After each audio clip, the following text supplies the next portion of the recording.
a major advantage. So this side is your normal beam action, how it will be acting, and this side it is pre-stressed one. So already you have studied, you keep that in mind. Flexural means it's a bending action. Okay, how much strength it is going to gain while it is bending. That is what a flexure.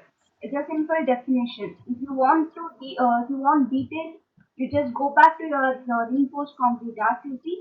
So you'll be getting this. So I'm on next one. So types of flexural failure. In RCC, you have studied modes of failures, right? There are three Yes, modes ma'am. of failures. One is over reinforced, under reinforced. So the same thing here. I have written some theory part over here why this flexural failure will occur and all. So there are four modes of failures will be there here in case of pre-stress. So steel in tension. Fracture of steel in tension means it is an your steel or reinforcement is going to be under the failure first. So four types of failures you are going to get under pre-stress. So failure because of under reinforced.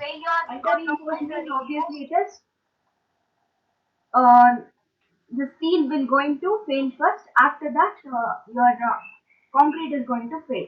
Failure because of over reinforced means more steel you are going to give, and other modes of failures like deflection, cracking, limit state of serviceability, and limit state of collapse you can call.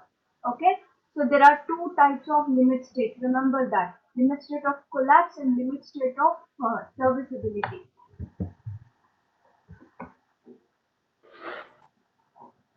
Don't annotate the screen. So under module 3, I have summed up some points. If you remember these points, solving the problem will be very easy for you people. See, there are two types of problems you are going to get. One is pre-tension, another one is post-tension. Module 3, most probably theory part, you are going to get types of failures only. Rest of all the questions will be based on the problems. So two types of problems already we have solved. Same thing happens in this pre-tension and post-tension. See, all the problems were used in order to find moment of resistance. Bending means obviously you are going to get bending moment, right? So that is what your final unknown. The moment of resistance will be your final unknown. So code book you have to use 1343. For module 3, you should refer page number 59 and 60. Keep these key points with you. Module 3 is very simple one. Formulas are there in the code book for pre-tension. You can solve easily. So first, today I'm going to discuss about pre-tension only. Okay, post-tension we'll discuss in next class. So what I've written here, two different types of structures you are going to get, pre-tension and post-tension. For pre-tension, always you have to refer table number 11. This table 11 is in page number 59. I'll show you where it is.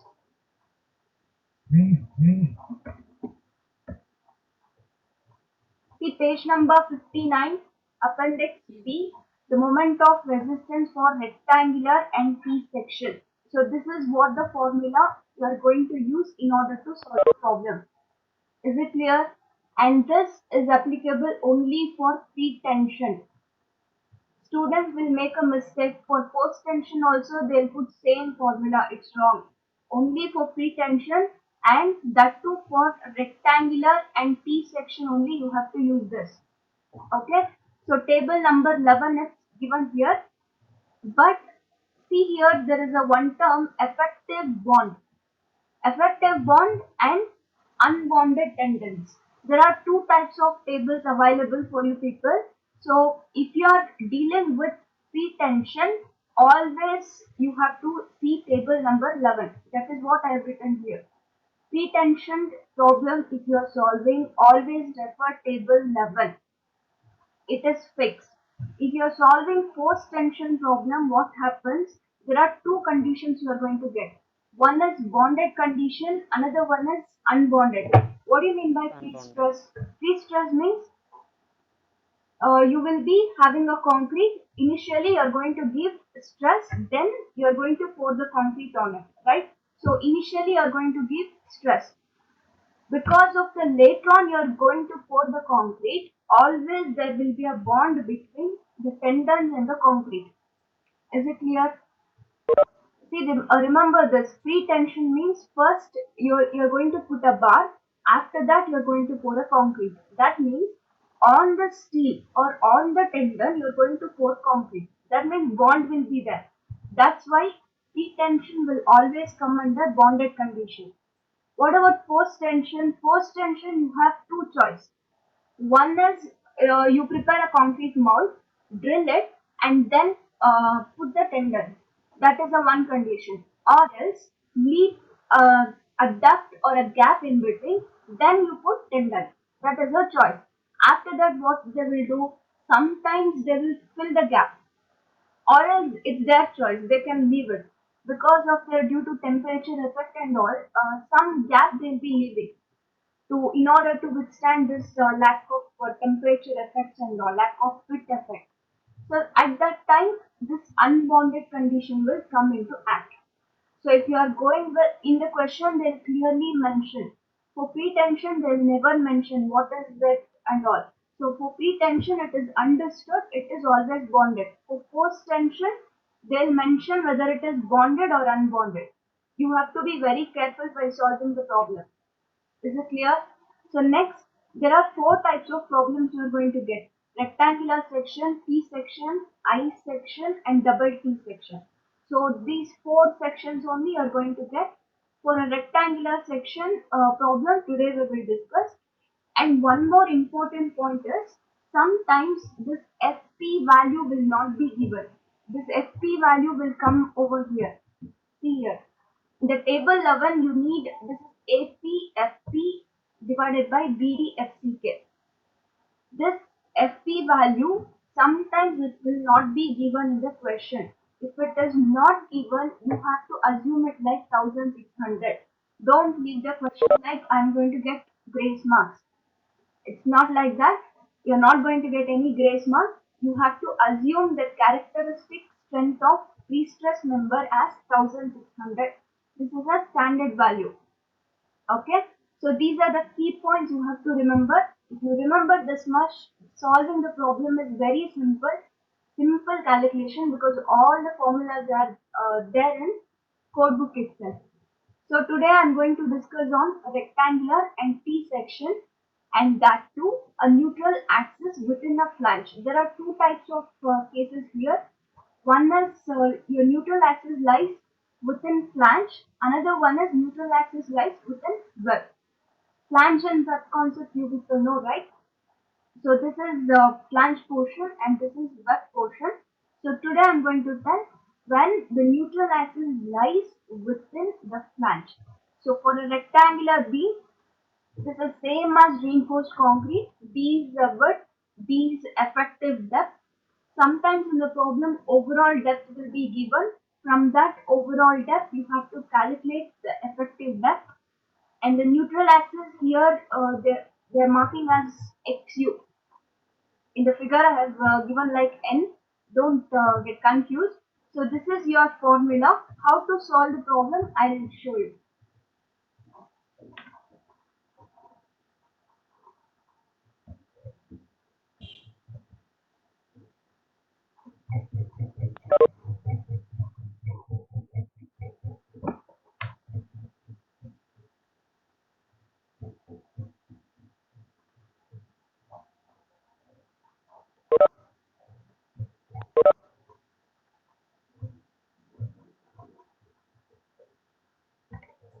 Okay, your module 3 starts from page number 95, I think.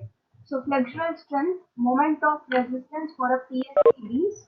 So, as I said, this is the first case, a rectangular section and T section, where your neutral axis is lying within the flange. See here, the same formula is given in page number 59. Same formula, this one. Okay, formula is available and what are the expansion that is also available. So what you have to do in exam, if you're not getting, you just read this paragraph, then only you'll get clarity. You just read this paragraph, there's clearly mentioned for pre-tension member, all the values are given in table 11, like that. So here it is given table 11 for calculating FPU and XU for effective bond condition. Directly I move on to a rectangular section problem. See, this is a very simple problem. All the values are given in the problem. Cross section is given. Tendon area is given. Tendon area is nothing but 8. Located at 100 mm from the socket. All of you, please mute your.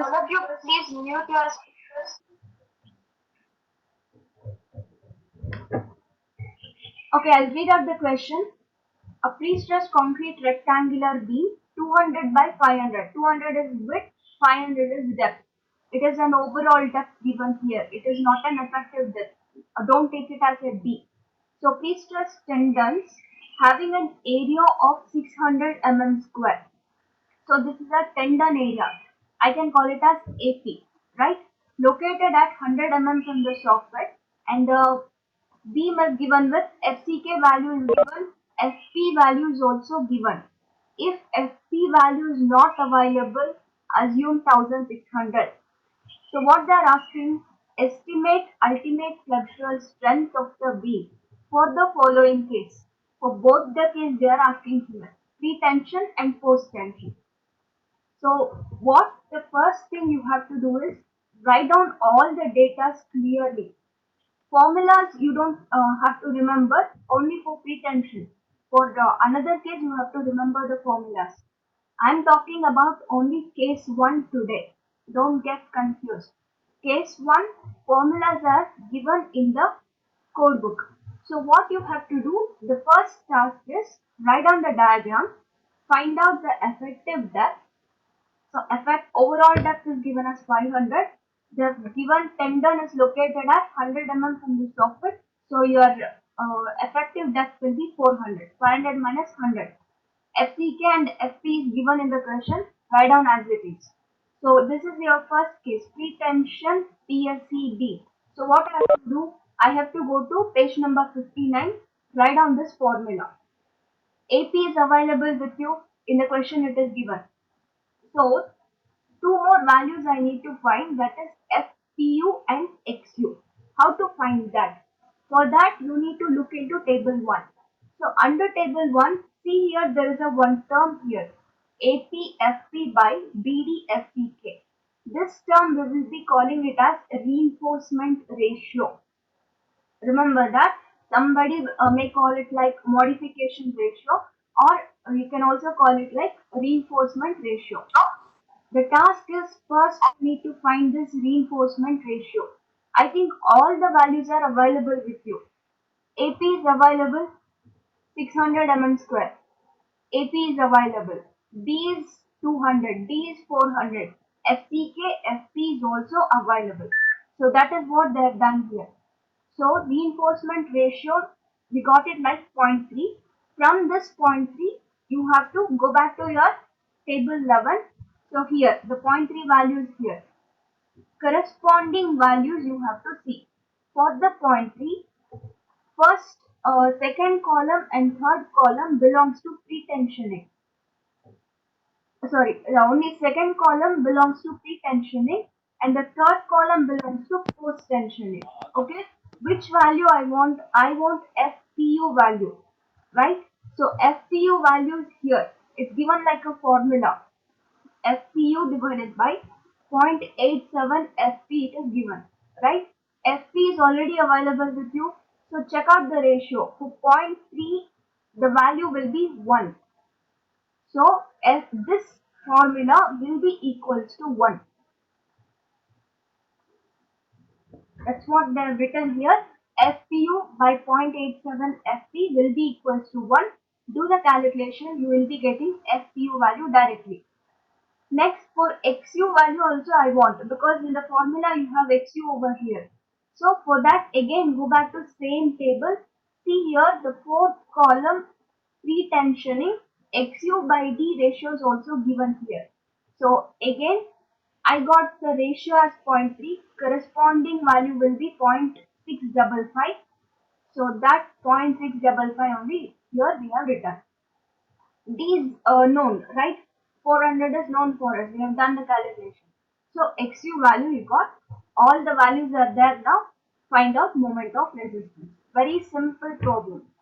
You have to look into the table, find out FPU and XU value, bring into that, bring into moment of resistance formula and find out the value.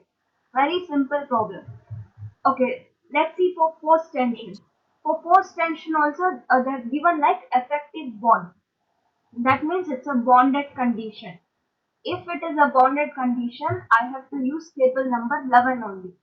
This ratio I have already calculated. It's 0.3 only.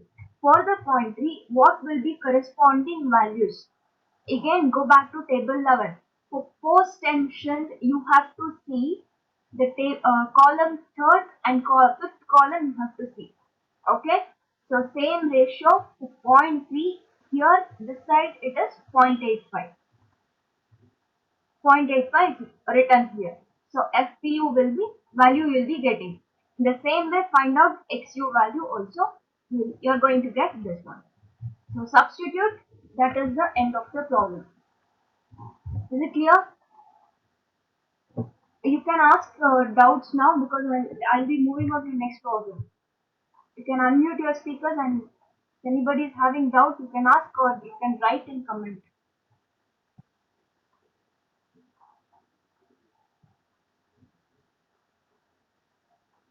Any doubts? Any doubt? Unbounded and bounded difference, man.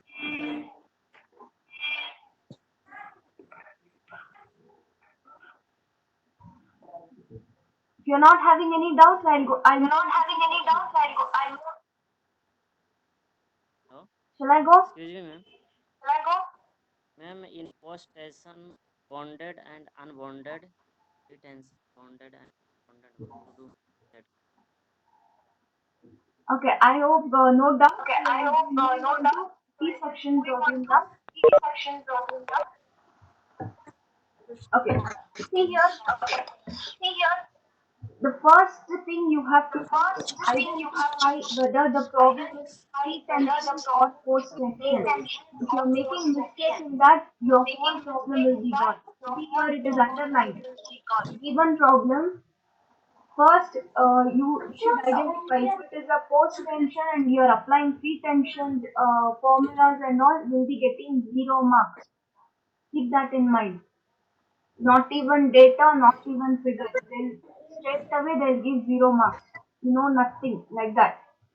So here clearly mentioned a pre-tension T section having flange width 1200. Figures will not be given in any question. You have to write all the diagrams. So thickness of the flange 150. It's marked like DF and DF. Width of the web and depth of the web or rib is already given. So you mark everything over here. So area of the tensile steel, nothing but AP 4700 is given at an effective depth of 1600 mm.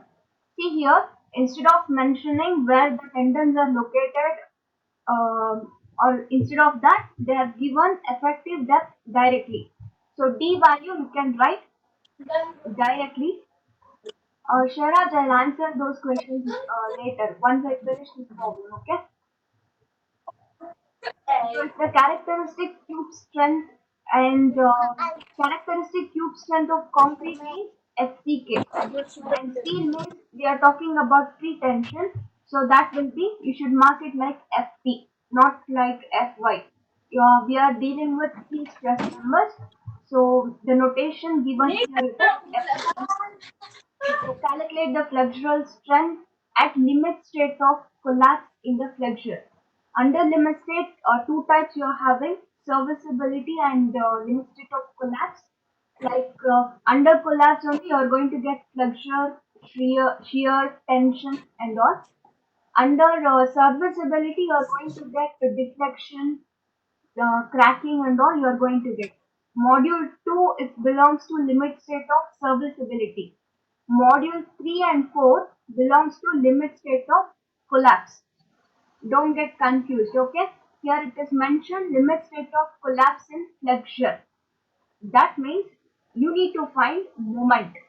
Moment of resistance will be your unknown. So for the T section, what you have to do is first you need to check the value of XU.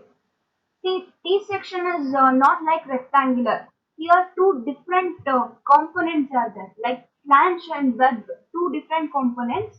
You need to check whether neutral axis is in flange or neutral axis is lying in web. So how to check that?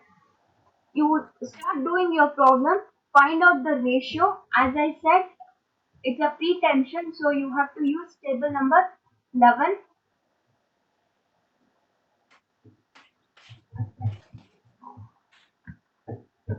Pre-tension problem. So find out the reinforcement ratio. You will be getting some value over here. Go back to table number 11.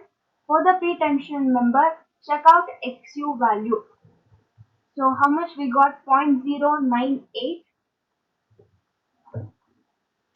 0.098, where it will come in between 0.05 and zero point 0.1, right? If the value is not there, you have to do the interpolation. Check out that value, or else you round it off to higher value and note down the corresponding values. Okay? So for this value, they have done the interpolation over here. So next, for that value, I think 0.1 they have taken. Yeah, 0.217 they have taken here. From the table, it is 0.217, it is not 3. So find out the XU value. First thing in the T section, we need to identify where the neutral axis we have to locate. See, XU value, I got it like 340.8, but it is more than DF. What is DF? DF is nothing but depth of flange, right? If you are going to locate your neutral axis in the web portion, obviously XU value should be less, right? Getting the concept? Your XU value should be less than DF. Then only you can locate neutral axis in the flange portion. If it is more than 150, obviously it goes to down. That means it comes to web portion. What assumption you have done? Assume neutral axis lies within the flange. But my assumption is wrong now, right? So what you have to do? Assumption is wrong. So neutral axis is lying under the web. So your formulas will change now. You have to move on to case 2 now. Pre-stress problem only I am talking. But for the case 2 is given in page number 97. For case 1, formulas are available with you. There is no problem. For case 2, you need to by heart the formulas. Formulas are not there in the code book. You need to learn this AP formula. Overall steel area or tendon area is available with you. So find out APF. For that, formula is there.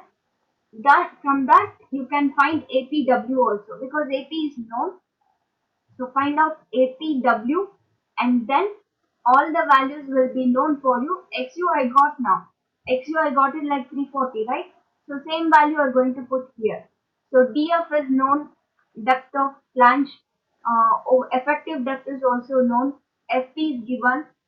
What else you want? APW and APF you are going to find out from this first step, and FPU you need to find from table 1. So case 2 formulas are not there in code book. You have to mug up those formulas.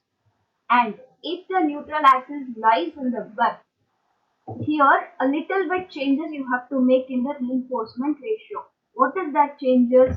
Instead of overall area, you have to put web area. Remember that. If the neutral axis, First, initially you have to make an assumption. Find out XU. If it is more than DF, then directly move on to case 2. Case 2 says that effective reinforcement ratio formula also need to be changed. What the change is? Instead of AP, use APW, and instead of D, you have to substitute width of the web, because your neutral axis is lying in web portion. That is the reason we are giving here. Is it clear? So keep all these formulas with you. Go back to your problem. Second problem I'm talking. So find out APF. All the values are known to you people. So substitute. You will be getting APF. AP value is given in the question. So APW also you are going to get easily. Find out the reinforcement ratio or modification ratio. Again, since we are under we are solving pre-tension, again go back to table 11 only. Find out XU and FPU as I said in the previous problem. So once you got XU and FPU value, for this formula you have to substitute. This formula is not there in codebook. By head this formula and find out moment of resistance. Is it okay? Try to solve these two problems. Question papers I'll put it in group. Solve it if you're getting doubt. We'll discuss in next class.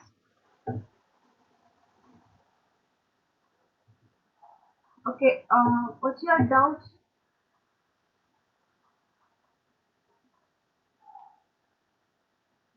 P-tension bonded and unbonded. You people know the concept of pre-tensioning and post-tensioning. You can talk now. You can unmute.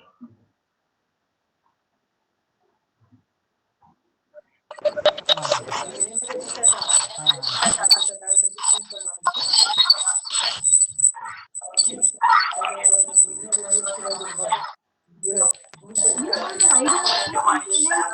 How it will, how we are going to manufacture pre-tension numbers and all?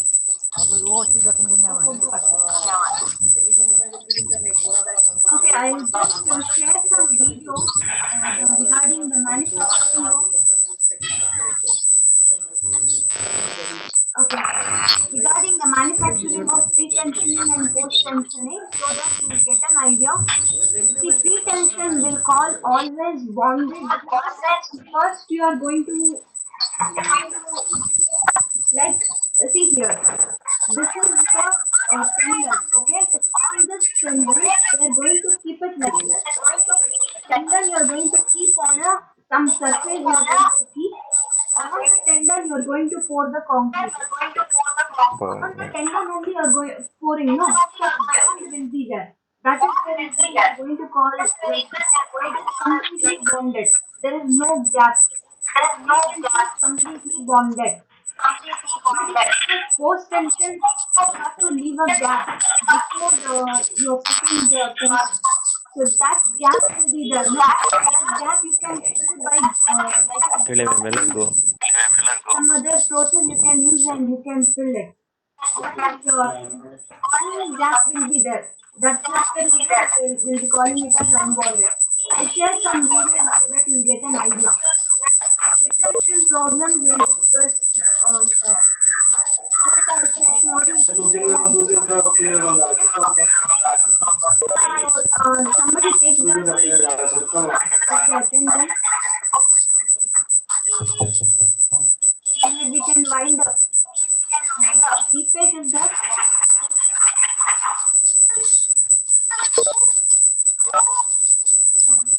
Somebody take the screenshot so that I can wind up the class.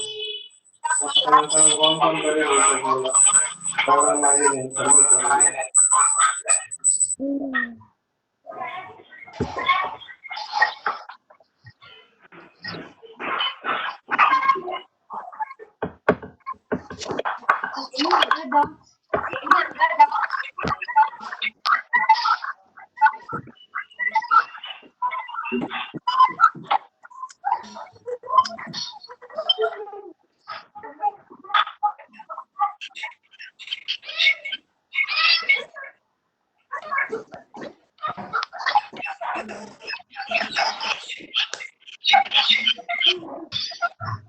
Take the class, Rishikesh.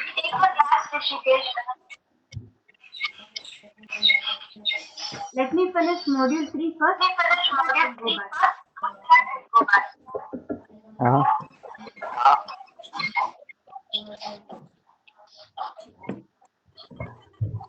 Rishikesh, can you take the screenshot? Attendance. Just end the meeting.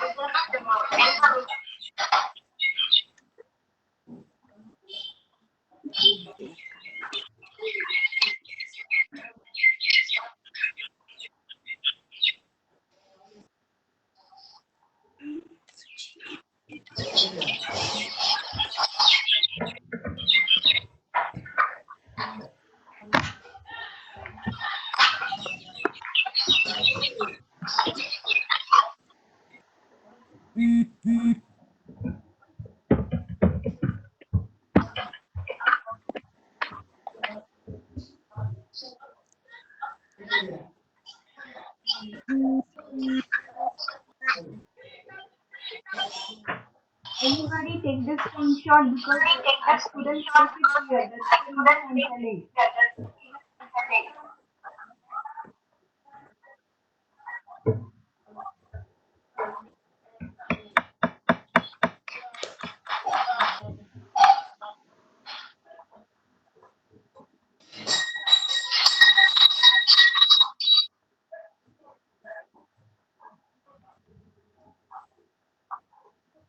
Shairaj, take the screenshot.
Yes, thank you all. Tomorrow we'll meet again. Have class, no? I'll just share the assignment also you have to submit. Thank you all.